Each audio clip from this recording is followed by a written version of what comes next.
মুসা আলাইহিস সালামকে বলা হয় কালিমুল্লাহ। কেন বলা হয় জানেন নাকি? কালিমুল্লাহ বলা হয় এ কারণে, কারণ মুসা আলাইহিস সালাম সরাসরি আল্লাহ পাক রব্বুল আলামিনের সাথে কথা বলেছে। জোরে জোরে বলেন সুবহানাল্লাহ। পৃথিবীর মধ্যে অন্য কোন নবী মহান আল্লাহ পাক রব্বুল আলামিনের সাথে সরাসরি কথা বলতে পারে নাই, সরাসরি কন্টাক্ট করতে পারে নাই।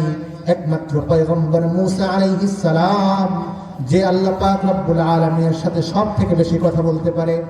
এই মুসা আলাইহিস সালাম এত বেশি সম্মানিত আল্লাহ পাক রব্বুল আলামিন করেছেন, তার থেকেও বেশি আমাদেরকে সম্মানিত করেছেন। কেন জানেন নাকি? আসেন বুঝায় দেই। কারণটা হলো মুসা আলাইহিস সালাম একা আল্লাহ পাক রব্বুল আলামিনের সাথে কথা বলতেন। এজন্য মুসা আলাইহিস সালামকে বলা হয় কালিমুল্লাহ। মুসা কালিমুল্লাহ।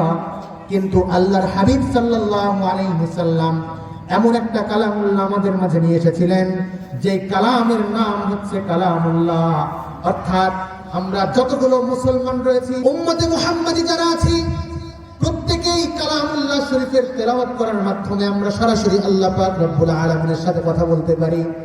এই সুযোগ আল্লাহ পাক রব্বুল আলামিন পৃথিবীর অন্য কোন উম্মতদেরকে দান করেন নাই, একমাত্র আমাদের পয়গম্বর বিশ্বনবী জনাবে মুহাম্মদুর রাসূলুল্লাহ সাল্লাল্লাহু আলাইহি ওয়াসাল্লামকে দান করেছিলেন। কি সেই গুরুত্বপূর্ণ বিধান, একটু চিন্তা করলেই বুঝতে পারবেন। পূর্বের সকল নবীগণ চেষ্টা করতেন কিন্তু কথা বলতে পারতেন না।